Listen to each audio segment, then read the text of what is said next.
Bonjour à tous et bienvenue à cette discussion sur la guerre économique entre les États-Unis et la Chine.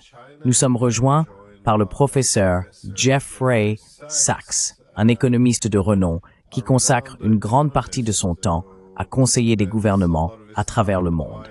Donc, bienvenue à nouveau dans l'émission. Eh bien, c'est un plaisir d'être avec vous, comme toujours, Glenn.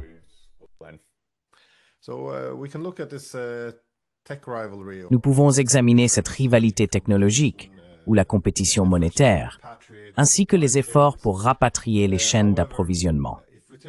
Cependant, si nous prenons un peu de recul, comment percevez-vous les évolutions plus larges en jeu ici? Comment pouvons-nous comprendre ce moment de l'histoire? Car il ne s'agit pas d'une simple guerre commerciale ordinaire.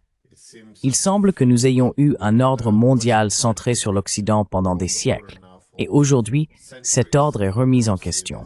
Ou du moins, ce n'est pas forcément l'ordre lui-même, mais la Chine dépasse désormais l'Occident. Autrement dit, le monde devient beaucoup moins centré sur l'Occident. Nous n'avons pas vraiment vu cela depuis longtemps, voire jamais.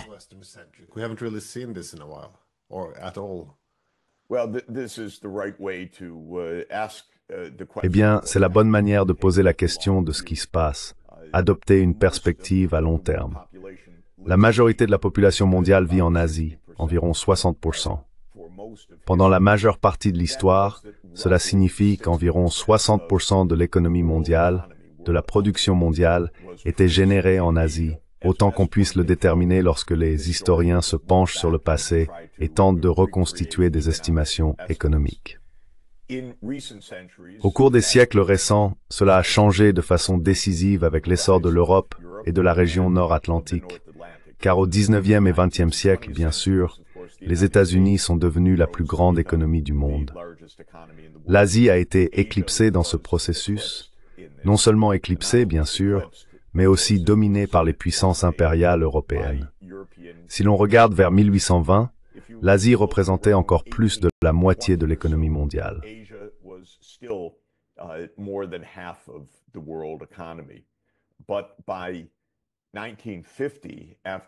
Mais en 1950, après 150 ans d'ère industrielle dominée par l'Europe et les États-Unis, l'ensemble de l'économie asiatique était tombé à environ 20% de la production mondiale, contre environ 60% auparavant.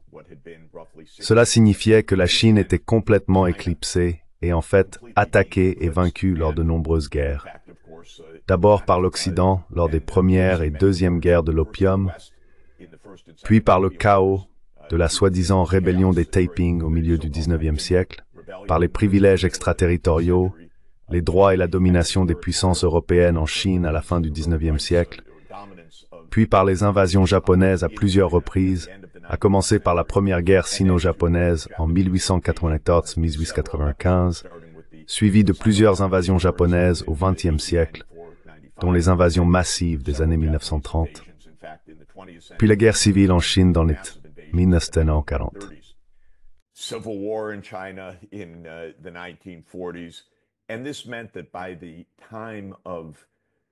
Cela signifiait donc qu'au moment de la fondation de la République populaire de Chine en 1949, la Chine avait traversé environ 110 ans de défaites dévastatrices, ce que la Chine appelle le siècle de l'humiliation. On estime que la part de la Chine dans l'économie mondiale représentait peut-être 2% de la production mondiale, alors qu'elle comptait environ 20% de la population mondiale dans les années 1950. Autrement dit, la Chine avait été complètement éclipsée de son rôle historique majeur dans le monde pendant au moins un millénaire. D'ailleurs, de 500 à 1500 après Jing-sek, avant le début de l'ascension européenne, la Chine dominait clairement le monde dans de nombreux domaines technologiques.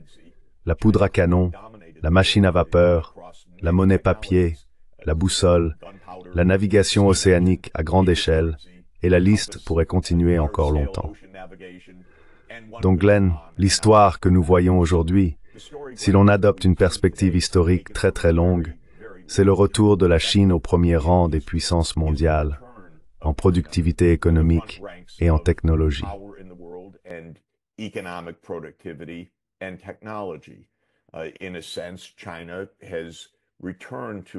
En un sens, la Chine est revenue à son rôle plus traditionnel dans le monde, que l'on a pu observer pendant une grande partie des 2000 dernières années, en réalité.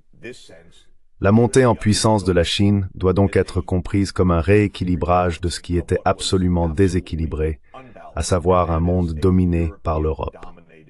Bien sûr, il est très difficile pour les Européens et les Américains de comprendre que l'idée de la domination européenne dans le monde est devenue une évidence absolument naturelle.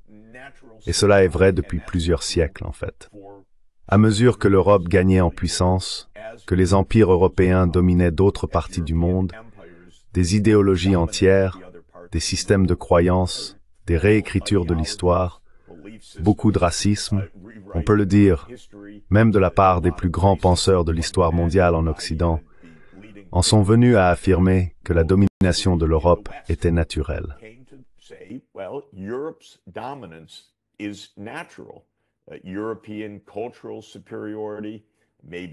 La supériorité culturelle européenne, peut-être la supériorité raciale, mais quel que soit l'argument, la supériorité européenne est considérée comme naturelle. Bien sûr, nous sommes désormais à la fin de cette phase de l'histoire. Et il faut comprendre que ce n'est pas seulement le retour de la Chine, c'est aussi le développement rapide de l'Inde, le développement rapide de l'Asie du Sud-Est, les pays dits de l'ASEAN, et le développement rapide de certaines parties de l'Asie de l'Ouest, par exemple dans les pays du Golfe.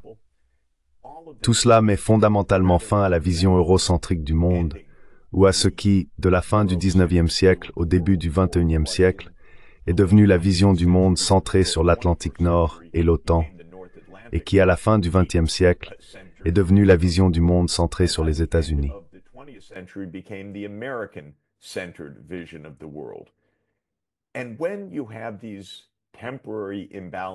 Et lorsque vous avez ces déséquilibres temporaires d'économie et de pouvoir, comme je l'ai dit, vous placez également un rempart sous eux, ou je devrais dire, la tendance est qu'un rempart soit placé sous eux, dans un sens idéologique, religieux ou autre philosophique, pour affirmer que le déséquilibre est naturel.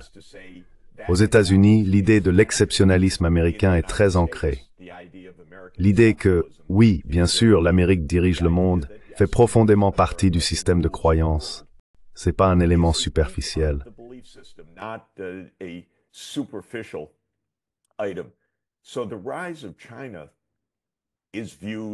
Ainsi, la montée en puissance de la Chine est perçue avec inquiétude. Elle est vue avec mépris, elle est vue avec peur, elle n'est pas considérée avec sérénité.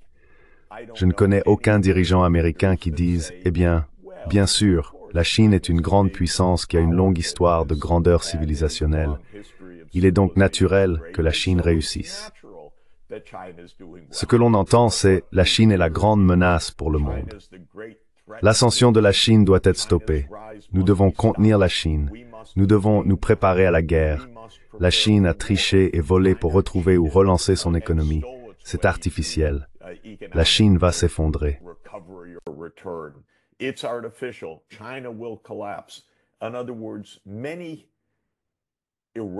En d'autres termes, de nombreuses opinions erronées, superficielles, biaisées et parfois ouvertement racistes ont soutenu ce sentiment de supériorité aux États-Unis qui s'est développé au cours de 2 siècles. Je vous remercie donc d'adopter une perspective à long terme, car c'est précisément ce qui manque généralement pour comprendre les grands changements dans la performance économique et technologique relative de notre monde actuel. Il s'agit d'un rattrapage naturel de la part de ceux qui étaient restés très en retard au cours des 2 derniers siècles pour diverses raisons fascinantes et complexes. Mais ce déséquilibre qui s'est créé en faveur de l'Atlantique Nord par rapport au reste du monde s'est atténué et est en train de prendre fin aujourd'hui.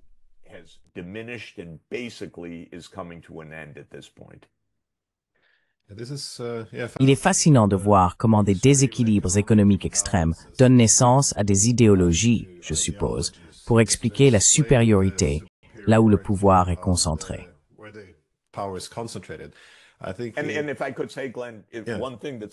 Et si je peux me permettre, Glenn, une chose qui m'intéresse et me surprend beaucoup, c'est que si l'on se penche sur les écrits des plus grands penseurs européens, par exemple, le philosophe Emmanuel Kant, qui est sans aucun doute l'un des grands génies de la civilisation occidentale, on trouve disséminé dans ses œuvres, ce n'était pas sa préoccupation principale, une vision très racialisée de la supériorité européenne. Et on lit cela avec une certaine stupéfaction, car il était le grand universaliste. Il était le grand théoricien, en effet, de l'impératif catégorique, qui posait des normes universelles de comportement.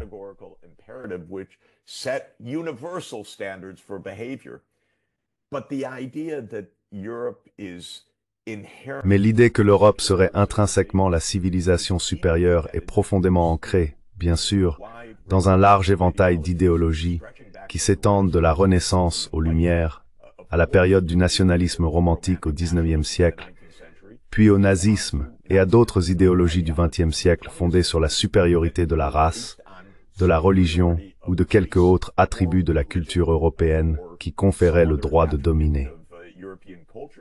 Et c'est là que tant de choses déraillent dans notre façon de penser. Ces croyances deviennent profondément enracinées, peut-être pas de façon explicite, peut-être même sont-elles niées à un certain moment, mais elles sont présentes dans la manière dont nos gouvernements, nos États, abordent les questions internationales.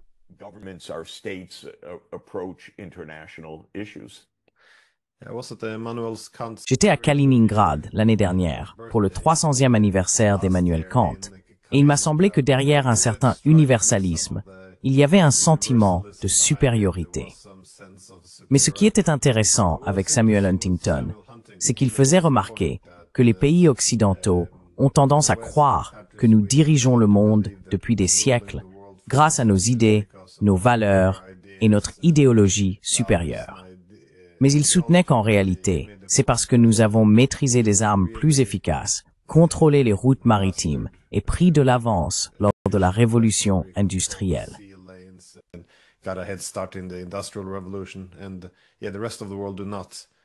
Et oui, le reste du monde n'ignore pas cela, qu'il y a eu de la violence organisée. Mais cela soulève la question. Comment cela mènera-t-il à une forme différente de gouvernance par la Chine? Parce que si le monde eurocentrique était composé de tous ces empires sur un petit continent, cela a façonné notre manière de voir le monde. Nos théories politiques ont tendance à supposer qu'il existe cette rivalité géopolitique inévitable, presque comme une loi de la nature. Selon vous, en quoi la Chine serait-elle différente? Sa mentalité géopolitique serait-elle différente, par exemple, de celle des Européens? Parce que nous avons toujours supposé que tout cela était universel.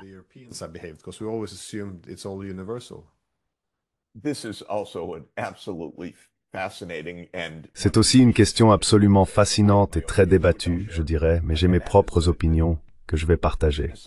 Selon moi, l'événement décisif dans la culture politique occidentale, si je puis m'exprimer ainsi, est l'an 466 après Jochion, c'est-à-dire l'effondrement de l'Empire romain d'Occident, lorsque Rome a été conquise par des envahisseurs germaniques. À ce moment-là, cela a été un long processus, mais avec la chute de l'Empire romain d'Occident, l'Europe s'est fragmentée en de multiples entités politiques.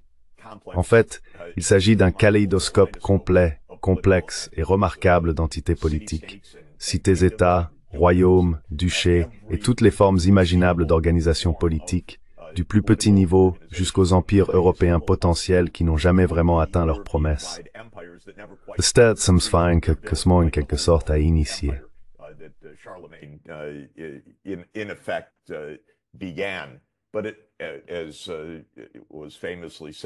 Mais comme on l'a souvent dit, ce n'était jamais vraiment sain, jamais vraiment romain, et jamais vraiment un empire dans la façon dont il s'est construit. Mais l'essentiel, c'est que l'Europe a été, est et est restée, malgré les ambitions napoléoniennes, malgré les ambitions de Charlemagne, malgré ce qu'a tenté Hitler, jamais une entité politique unifiée. Et l'Union européenne d'aujourd'hui est d'un autre type, et reste une construction très faible, d'une sorte d'organisation politique à l'échelle européenne. L'Europe s'est fragmentée et s'est essentiellement livrée à des guerres internes pendant 1500 ans, et la guerre est devenue la norme. Réfléchir à l'art de gouverner, c'était réfléchir au conflit en Europe.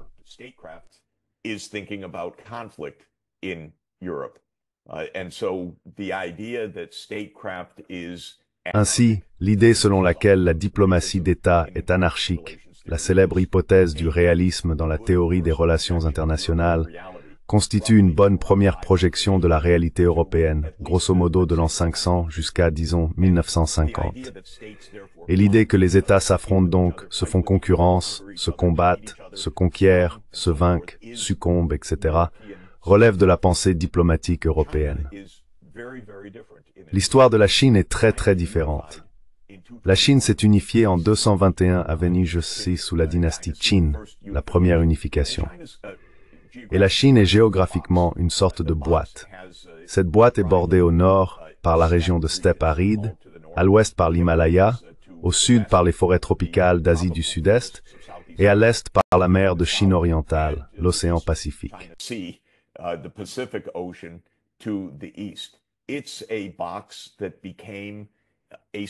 C'est une entité qui est devenue un État administratif unifié, il y a plus de 2000 ans. La Chine s'est fragmentée à certaines époques. La dynastie Qin a laissé place à l'ère Han. L'ère Han s'est disloquée, puis a été réunifiée plus tard sous les dynasties Tang, Song, Yuan, Ming et Qing.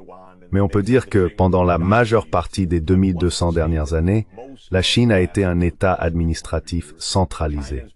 Et la philosophie qui sous-tend la Chine est une philosophie confucéenne qui met l'accent sur l'importance de l'harmonie pour assurer le bon fonctionnement de cet État intégré. La question fait débat. Cela conduit-il à une forme différente d'art de gouverner en Chine?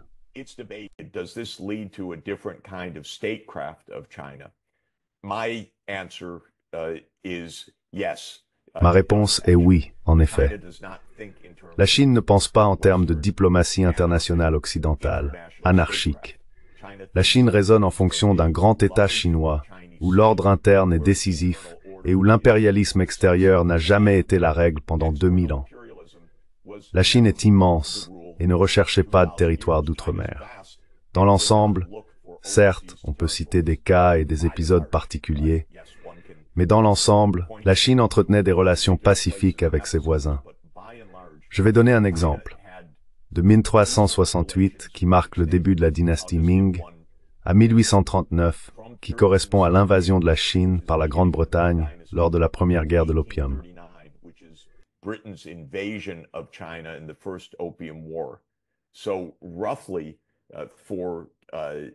Donc, pendant environ, qu'est-ce que cela fait, 500 ans, la Chine n'a pratiquement mené aucun combat avec ses voisins d'Asie de l'Est, avec le Japon, avec la Corée et avec le Vietnam.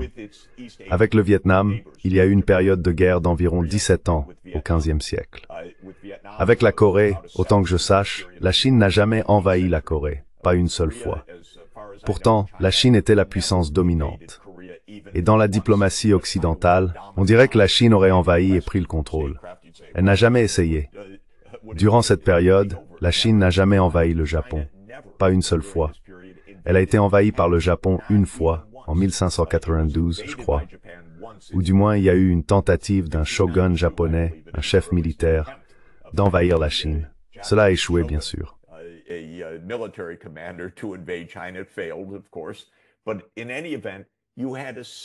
Mais quoi qu'il en soit, il y a eu essentiellement un demi-millénaire de paix en Asie de l'Est. On parle parfois de la paix confucéenne. Maintenant, lorsque j'en discute avec notre ami John Mearsheimer, un ami cher et à mes yeux, un grand politologue, il me dit « Non, la Chine se comportera exactement comme n'importe quelle autre grande puissance. » Et il n'est pas d'accord avec l'idée que la Chine possède une forme différente d'art de gouverner. Je ne suis pas de cet avis. J'aime et j'admire John, mais je ne suis pas d'accord avec lui. Je pense que la vision chinoise de l'art de gouverner est différente et qu'elle a été façonnée par 2000 ans d'histoire distincte.